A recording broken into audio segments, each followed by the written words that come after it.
Hey, it's Benji Cole, son of Al Cole from CBS Radio and host of the syndicated talk show, People of Distinction. A talk that gives you an in-depth view of some of the most dynamic, intelligent, and successful people on the planet. Run to our website, alcoleenterprises.com for more info. Email me through benji@alcoleenterprises.com if you'd like to get involved with what we have going. And as always, please continue to like and follow our broadcasts. People of Distinction is internationally syndicated solely due to the love and support that you all continue to give.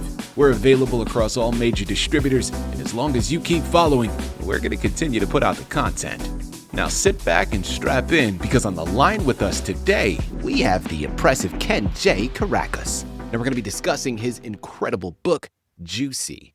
It's Amazon, it's Barnes & Noble, man, it's a lot of other places, but if you want to gather it all, check out his personal website, and that's juicylife.ca. Gather more information on him, on his book, hyperlinks set up to take you to the purchasing pages, videos, a blog.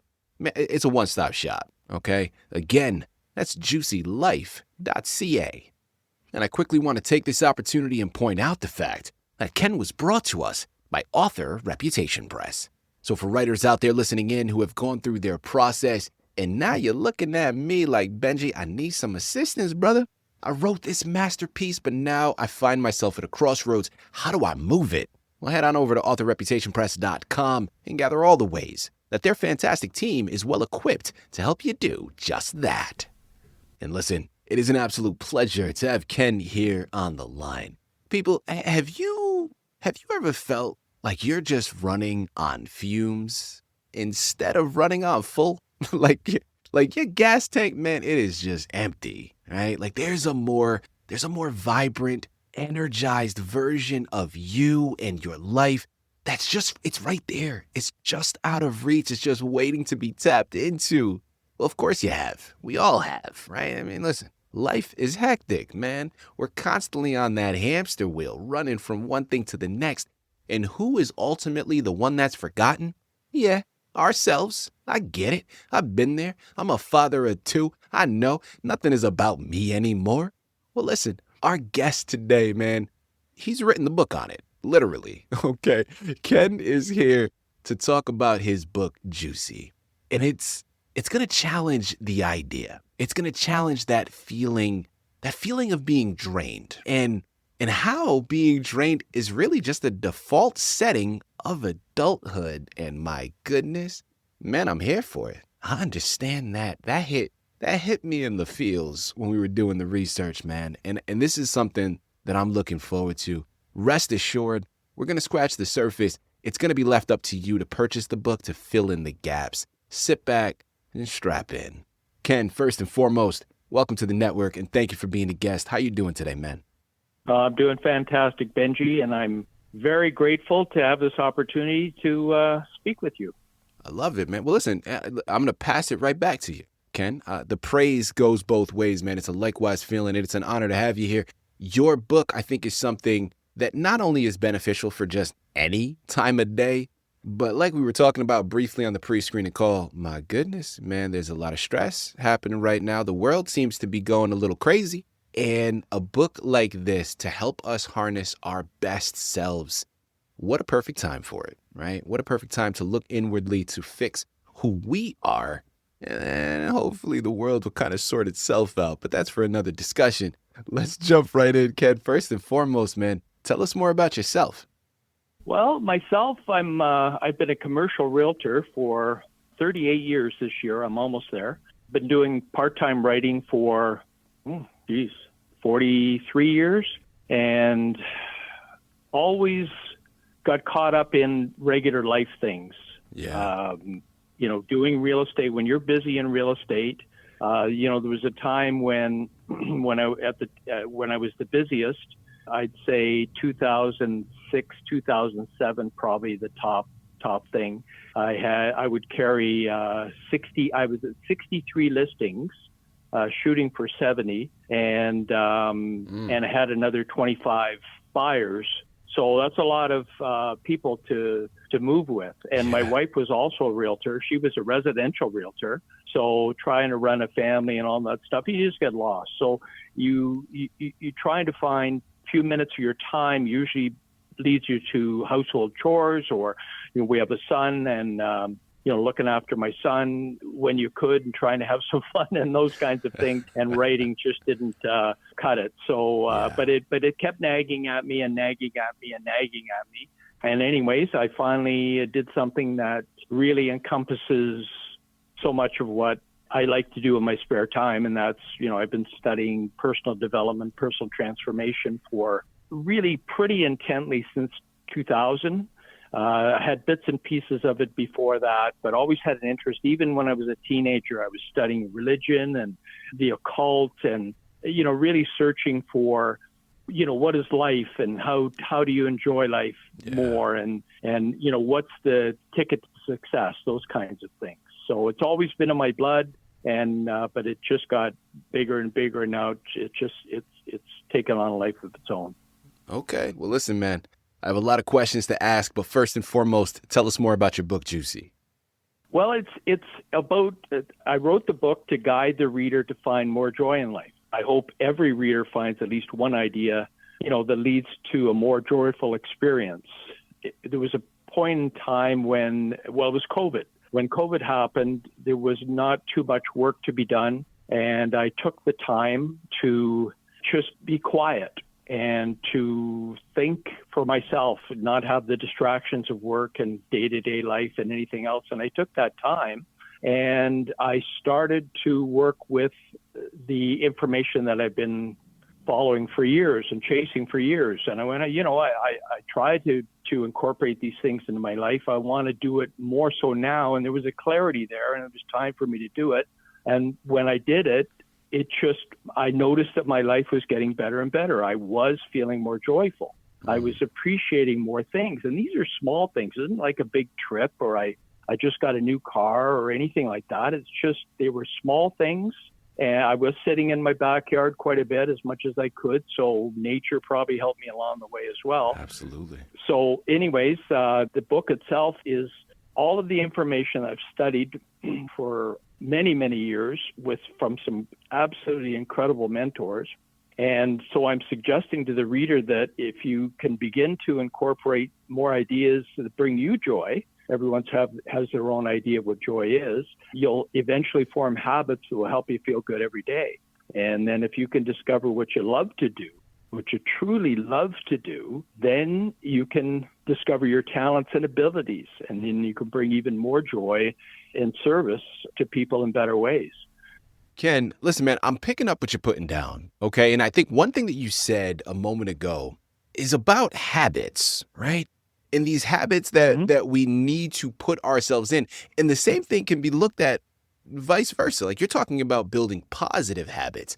Well, a lot of us, we've built up these negative habits. And, I mentioned it before, you're talking about it as well in terms of oftentimes we are the ones that are putting ourselves on the back burner, right? It's like, well, I got to stress out because I have a work deadline I have to hit. I got to do this because I got to take the kids to practice and I make sure that they're ready for school in the morning and all these other things. And then we are then left in the back burner, right? We're left at the end. And it's funny, like my wife and I, like we're very new to the parenting thing. Our children are very young, but we're recognizing already, like from sunup to sundown, man, it is a marathon, okay? It is like there is not a dull moment. We're constantly moving. Nap time is like, yes, oh my goodness, it's a savior. Because we get an hour or two to ourselves where we can just kind of breathe a bit. But usually bedtime is at 7. Come 7:30, it's like, oh my goodness, give me a glass of wine. We're relaxing now. Because then it's finally our time. But I want to, following this analogy, following building habits, right? And really, more importantly, unlearning some other habits that we maybe need to let go of. Let's approach it from that perspective, man. What is, for people listening in right now, before they head on over to Barnes & Noble and Amazon and juicylife.ca and they pick up copies, what is what is the most fundamental lesson that they need to unlearn before they can even begin to create that life that they desire? Well, I think they have to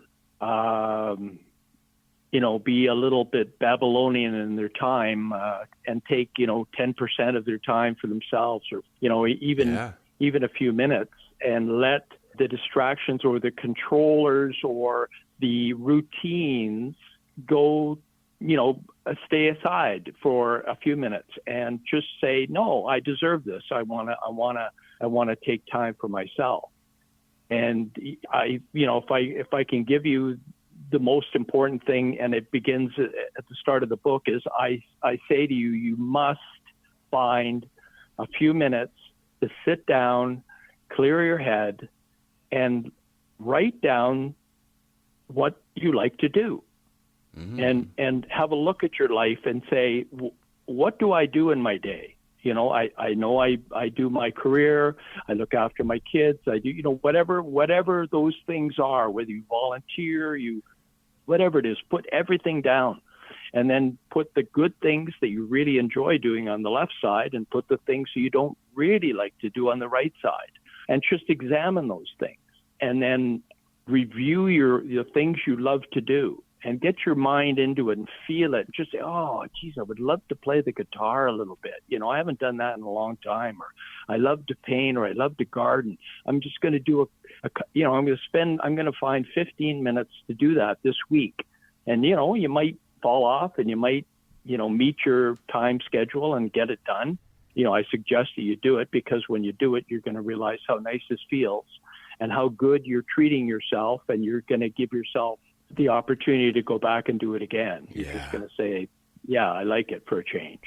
All right. Well, listen, Ken, as we start to transition here, man, last few questions as we close out, I'm curious to know, man, like, this, of course, this is your creation, right? Yeah, it's not solely you. You've taken it from others. You've done your research. But can you share a specific moment, right? Maybe even small or a silly moment where you stopped and you suddenly thought to yourself, man, like, this is it. This is what I mean by juicy.